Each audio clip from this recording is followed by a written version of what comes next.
नमस्कार सगळ्यांना वुमन्स डेच्या खूप खूप शुभेच्छा. आज मी एका ठिकाणी चाललेली आहे. एक स्पेशल ठिकाण आहे, स्पेशल गोष्ट आहे, ती मी तुमच्याबरोबर शेअर करणार आहे. सो हा व्लॉग शेवटपर्यंत नक्की बघा.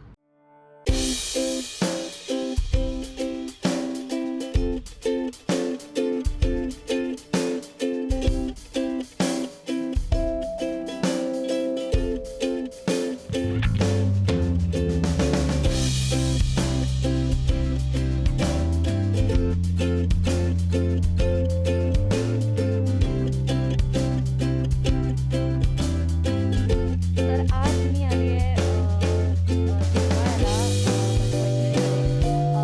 माझी शाळेची मैत्रीण आणि तिचा स्वतःचा एक ब्रँड आहे. तिने 4 वर्षापूर्वी सुरू केला भोसले मसाले. आज वुमन्स डेच्या निमित्ताने हा ब्लॉग करण्यासाठी मी आहे की बाईच्या आयुष्यामध्ये स्वयंपाकघर फार काय म्हणूयात आपण, खूप इम्पॉर्टंट रोल आहे. म्हणजे आजकाल पुरुष वर्गही स्वयंपाक करतो, पण विशेषतः बाईच्या हातची चव असते. म्हणजे आपली आई असेल, आजी असेल, त्यानंतर बहीण असेल, तर त्यांच्या हातचे जे काही चविष्ट पदार्थ होतात, त्यांच्या हाताला उत्तम चव असतेच. पण ती चव वाढवणारा महत्त्वाचा घटक म्हणजे मसाले. आणि ते मसाले जर परंपरेने चालत आलेले मसाले असतील, कारण आता काही कोणाला इतका वेळ नाही आहे की चला मसाले करूया. आपलं सगळ्यांचं लाईफस्टाईल फार बिझी झालेलं आहे. तर जर असं एखादा प्रोडक्ट मिळाला, चवसुद्धा आपल्याला मिळते, आपला वेळही वाचवत आहे, तर उत्तम क्वालिटी मिळते आहे. तर तेच मी तुम्हाला या ब्लॉगच्या निमित्ताने तुमच्याबरोबर शेअर करणार आहे. वुमन्स डे निमित्त एक म्हणजे काय काय करू शकते, कारण आजकाल तुम्ही सगळ्याच ठिकाणी उत्तम कामगिरी बजावत आहेत. तर तसाच अमृताचा हा बिझनेस आहे.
भोसले मसाले ज्यांचं आहे, त्याची पूर्ण रिस्पॉन्सिबिलिटी घेणारी जी व्यक्ती आहे, ओनर जे आहे, ती आहे माझी मैत्रीण अमृता भोसले.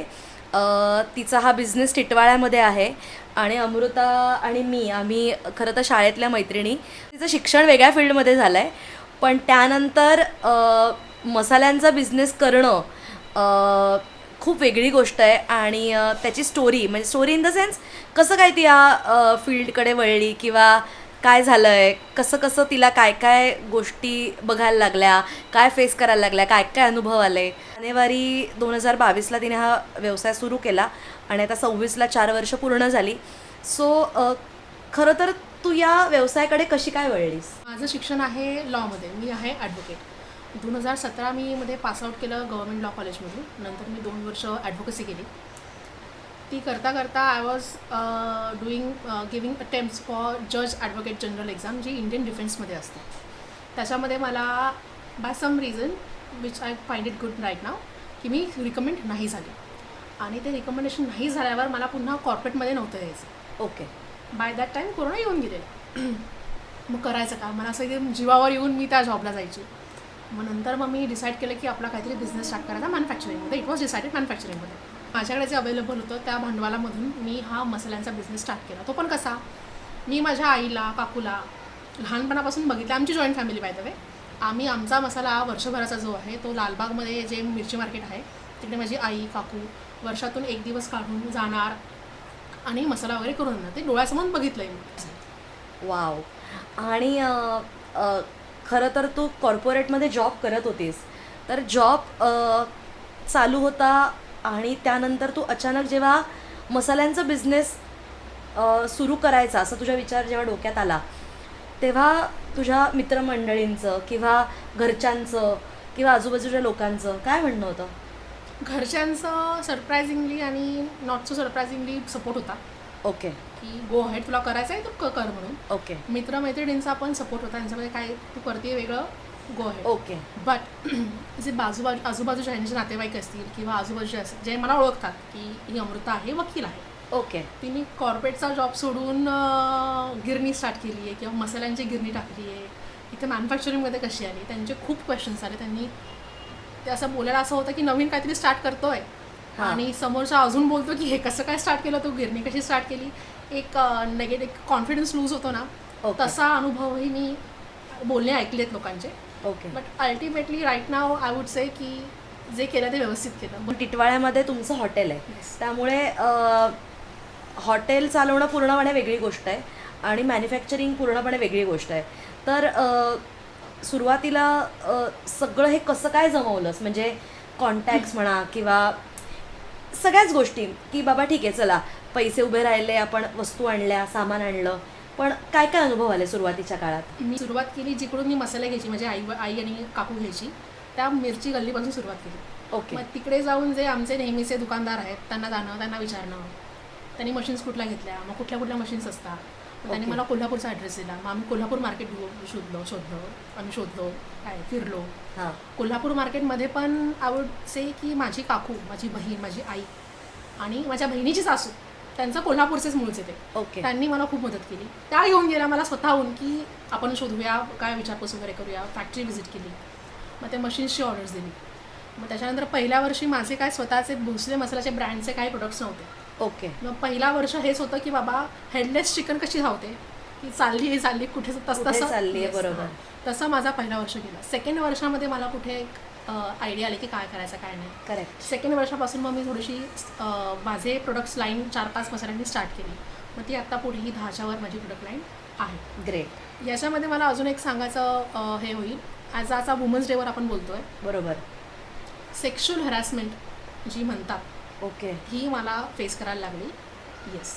ओके कशी बोलता येईल की सपोज मी बार्शी मार्केट फिरली, मी मस्जिद मार्केट फिरली, लालबाग फिरली, कोल्हापूर फिरली, तर देव की बाबा वाटणार नाही हा 30ला माणूस आहे, 40ला माणूस आहे.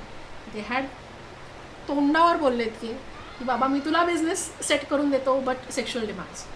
बापरे सो हेही मी एकटी नसणार, आय एम डॅम शुअर की ही फेस करणारी मी व्यक्ती नसणार पहिली. बरोबर तर असा अनुभवही मला आला आहे आणि चांगला अनुभव पण आला आहे ॲट बरोबर. The same time. बरोबर. की त्यांनी जेन्युअनली मला गाईड केलं आहे की तू इथे जा, तिथे जा, हे कर, ते कर, मग ही गोष्ट लक्षात ठेव वगैरे. हे चांगले एक्सपिरियन्स पण आलेत. ओके. असं आहे. पण दोन्ही अनुभव दोन्ही तुला फेस करायला लागले. तू म्हणालीस की पहिल्या वर्षी मी जस्ट करत गेले आणि मग नेक्स्ट इयर पासून तुला एक आयडिया आली की कशा पद्धतीने पुढे पुढे करायचं आहे.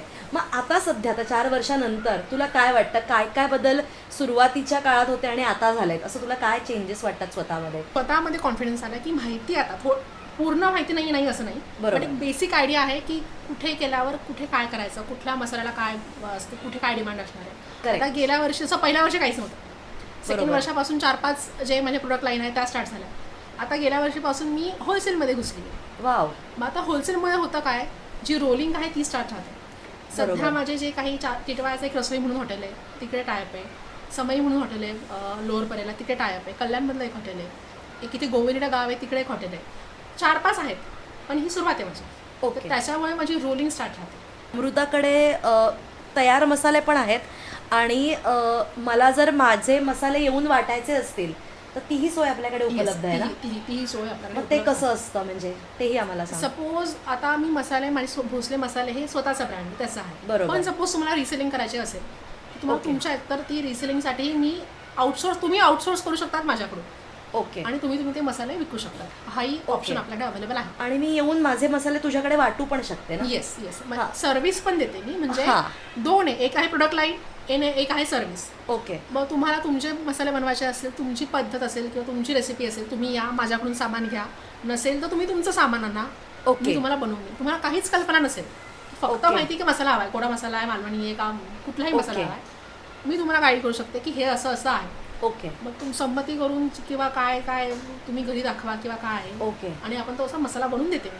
आणि वुमन्स डेच्या निमित्ताने मला यासाठी मी अमृताला भेटली आहे की आजकाल ना अमृता फार असं झालं आहे की मी शिकली आहे वेगळं, मग मी हे काम कसं करू. कारण मला असं वाटतं जॉब म्हणजे आपण 8 तासाची आपण 8 तास काम करतो, पण आपण समोरच्यासाठी काम करतो. पण आपला जेव्हा बिझनेस असतो तेव्हा आपल्याला काय म्हणूयात आपण, आपली ती 24 तासाची ड्युटी असते, आपल्याला पूर्ण लक्ष त्याच्यात घालायला लागतं. सो अशा ज्या काही मुली आहेत की ज्यांना असं करायची फार इच्छा आहे, पण कधी कधी काही काही गोष्टी डोक्यात असतात, काही माइंडसेट असतात की हे मी कसं करणार, किंवा हे खूप हे काम माझं नाहीच आहे, त्याला तू काय सांगशील आज वुमन्स डेच्या निमित्ताने? त्यांना मी हे एकच सांगेल की just give it a try. मी असं नाही बोलणार की जी चालू नोकरी आहे ती तिकडे राजीनामा द्या आणि सुरू करा, मी असं बिलकुल नाही बोलणार. बरोबर. जे मी केलं मी बोलणार ते बिलकुल नका करू. बरोबर. तुम्ही स्लोली हां, स्लोली छोट्यापासून सुरुवात करा, तुम्हाला जिकडे आवड आहे तिकडे. आणि असं काहीच बोलणार नाही बंधन आहे की बाबा आता माझं शिक्षण वकिलीचं आहे, मी आली आहे मसाल्यांमध्ये. बरोबर. तर ह्या 2 वेगळ्या गोष्टी आहेत. Complete. CS बॅकग्राऊंड पण आहे, मी गेलेली एक्झाम दिला इंडियन डिफेन्समध्ये, बरोबर. आणि मी आत्ता माझं जे काय दैनंदिन सगळं चाललं आहे ते मसाल्यांमध्ये चालू आहे. बरोबर. तर हे शिकलं तर तुम्ही हीच नोकरी केली पाहिजे असं असं काही काहीही बंधन नाही. आणि त्या शिक्षणाचा किती फरक पडतो म्हणजे आपल्या बिझनेसमध्ये. मग तो तू कुठलाही कर, पण आपण जर काही वेगळं चांगलं शिकलो आहे, चांगली डिग्री आपण जर परसिव्ह केलेली आहे, तर त्याचा आपल्या बिझनेसमध्ये किंवा दैनंदिन जीवनामध्ये व्यवहार करताना तुला काय फरक जाणवतो. म्हणजे एखादी 10 पास व्यक्ती पण बिझनेस करते आणि एखादी चांगली शिकलेली व्यक्ती पण बिझनेस करते, तर या दोघांमध्ये तुला काय वाटतं पर्सनली की ह्या गोष्टीचा मला इथे फायदा झाला, किंवा हे शिकल्यामुळे मला आज मी 4 वर्ष हा बिझनेस हळूहळू का होईना पण सक्सेसफुली रन करते, असं तुला काय वाटतं? Thinking process I would say की सपोज मी असं नाही बोलणार की जे शिकत नाही किंवा बरोबर. असं मी काही बोलणार नाही, पण फरक असा पडतो. आता मी लॉचं शिक्षण घेतलं आहे, मी CS कंपनी सेक्रेटरीचं शिक्षण घेतलं आहे, तर ह्या गोष्टीच्या कॅल्क्युलेशन्स असतील वगैरे त्या मी इथे लवकर अडॅप्ट किंवा लवकर अप्लाय करू शकते. कॉस्टिंगमध्ये मला मदत होते. बरोबर. कॉस्टिंगमध्ये मला जी डोकफोड करावी लागली असती, Correct. जर मी 10वी शिक्षण असते किंवा कमी शिकलेली असते किंवा दुसरं बरोबर. असतं, तर ते शिक्षण मला इथे येतं. सपोज मी Okay. एखादा कॉन्ट्रॅक्ट बनवते, मी आता डिस्ट्रीब्युटरला सपोज अप्रोच करते वगैरे, मी माझा जे बेसिक कॉन्ट्रॅक्ट तो घेऊन जाते. तर मला Okay. लॉयरची हायर करायची गरज नाही आहे. त्या Okay. टर्म्स कंडिशन्स मला माहिती आहे. मी Okay. माझे कॉन्ट्रॅक्ट स्वतः ड्राफ्ट करू शकते. ओके. तर त्या शिक्षणाचा नक्कीच इथे उपयोग आहे. ओके. शिकलेलं तर काय वाया शिकलेलं काही वाया जात नाही. Yes. बरोबर आहे. तर अमृताच्या घरात आत्ता आम्ही बसलेलो आहे आणि घराच्या खालीच तिचं सेटअप आहे. So at the same time ती तिच्या घरात लक्ष देऊ शकते, ती तिच्या बिझनेसवरती फोकस करू शकते, तिचा ट्रॅव्हलिंगचा भरपूर वेळ जो जॉब मध्ये जातो तो वाचतोय, आणि ती तिचा बिझनेस सक्सेसफुली रन करते. आणि शेवटचा एक प्रश्न तिला विचारते, तुझे मसाले कोणकोणते आहेत ते आम्हाला सांग. माझा बेस्ट मसाला म्हणाल तर मी आहे सातारची. ओके. तर माझी जी सातारची घाटी मसाला किंवा कांदा लसूण मसाला आपण जो बोलतो, ओके. ती रेसिपी माझी प्रामुख्याने जाते. Favorite आहे. फेवरेट जे लोक येतात ते घेऊनच म्हणजे डबल येणार असेच जातात. त्याच्या Great. व्यतिरिक्त मालवणी, आगरी आणि गोडा मसाला हे जे आहेत हे मसाले माझे प्रामुख्याने म्हणजे 4 मसाले माझे जातात. ओके. घाटी मसाला, मालवणी मसाला, आगरी मसाला आणि गोडा मसाला. ओके. हे 4 मसाले माझे. याच्या व्यतिरिक्त हे तर झाले रिजनल कुझिन्स वगैरे. याच्या व्यतिरिक्त आपल्याकडे पावभाजी मसाला, सांबार मसाला, पुन्हा फिश करी मसाला, प्रॉन्स मसाला, ओके.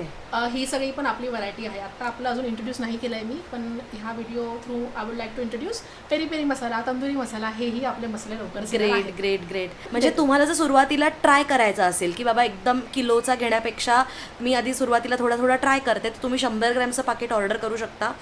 दुसरं महत्त्वाचं म्हणजे तिच्याकडे कुरिअरची सोयसुद्धा उपलब्ध आहे.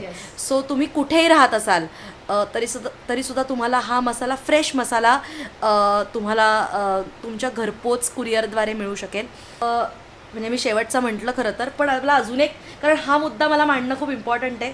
तू मला मगाशी म्हणालीस की मिरच्यांवरती बऱ्याच गोष्टी अवलंबून असतात, की लोकांना कधी कधी वाटू शकतं असं की थोडंसं कॉस्टिंग जास्त आहे, पण काय फरक पडतो म्हणजे उत्तम क्वालिटीचा प्रोडक्ट घेतल्याचा तुमचा मसाला टिकण्यावरती कसा फरक पडतो ते तू मला मगाशी बोललीस, ते प्लीज आपल्या सगळ्या लोकांना सांग. आता आपल्या ज्या मिरच्या ज्या आहेत प्रामुख्याने भारतामधल्या बोलते मी, जे मेन मार्केट आहे मुंबईमध्ये बोलाल तर वाशी मार्केट आहे, वाशी APMC मिरची मार्केट. कर्नाटकचं जे आहे APMC मार्केट, बेडकी मार्केट, तिकडे मिरच्यांचा शेतकरी येतात आणि बोली वगैरे लावून तिकडे भाव होतात. एशियातलं सगळ्यात मोठं जे मिरची मार्केट आहे ते गुंटूर मार्केट आहे आंध्र प्रदेशात. हे Okay. तिन्ही मार्केट माझे फिरून झाले आहेत. मी ह्या जानमध्येच आंध्रला पण जाऊन आलेली. Wow. गुंटूरमध्ये मिरची मार्केट म्हणजे बघायला की काय काय. ओके. तर तिकडून मला असं कळलं, बट ऑब्वियस हे पहिले मला याची काही आयडिया नव्हती, पण गेल्याशिवाय कळत नाही. करेक्ट. तुम्ही जी मिरची घ्याल तिची जर क्वालिटी उत्तम नसेल तर तुमची जी ड्युरेबिलिटी असते मसाल्यांची तिच्यावर इम्पॅक्ट पडतो. कधी कधी बऱ्याचदा असं होतं, लोक किंवा बायका माझ्याकडे येऊन बोलतात की आमचा मसाला 4 महिन्यात खराब झाला, बुरशी लागली किंवा फिका पडला, रंग गेला. मिरची जर मुळात चांगल्या क्वालिटीची नसेल तर त्याच्यामुळे हा फरक पडतो. ओके. 2 पैसे कमी तुम्हाला मिळू शकते मार्केटमध्ये मिरची, पण आय वुड सजेस्ट की चांगल्या मिरची बघा, त्याच्यामुळे तुमची ही तक्रार जी आहे ती येणार आहे. 16 वर्षांनी आज या निमित्ताने मी अमृताच्या घरी आले, कारण मला मसाला लागतो यार, सतत मसाला लागतो. आणि तिचा स्वतःचा बिझनेस आहे, तर ती आमचं बोलणं झालं. म्हटलं वाव, तू काहीतरी छान करतेस, सो आपली भेट पण होईल, आपल्या गप्पा होतील. आणि त्यानिमित्ताने सद्गुरू फूड्समध्ये मी आपला मसाला नक्कीच तुझा मी गोडा मसाला घेऊन जाणार आहे. सो या एप्रिल मेमध्ये जी लोक वाळवणं म्हणजे वाळवणं इन द सेन्स मसाला भरून ठेवतात, सो यासाठी तुम्ही टिटवाळ्याला, तुम्हाला लांब कुठेही जायची गरज नाही, टिटवाळ्याला भोसले मसाल्याच्या इथे नक्की या. तुम्हाला तुमचा मसाला आवडीप्रमाणे मिळेल, तयार मसाला मिळेल, तुम्हाला तुमच्या आवडीनुसार कुठून घ्यायचं असेल तर तोही मिळेल, आणि तुम्हाला स्वतःच्या रेसिपीनुसार जर तयार करायचं असेल तर तेही मिळेल. सो या सगळ्यासाठी तुम्ही नक्की या. तुम्हाला पुन्हा एकदा वुमन्स डेच्या खूप खूप शुभेच्छा. आणि अमृता, तुलासुद्धा वुमन्स डेच्या परत एकदा खूप शुभेच्छा. आणि तुझ्या या पूर्ण पुढच्या वाटचालीसाठी तुला माझ्याकडून खरंच खरंच खरंच मनापासून शुभेच्छा. तुझा बिझनेस खूप वाढू दे आणि खूप मोठा होऊ दे आणि खूप जणांपर्यंत पोहोचू दे. Thank you so much.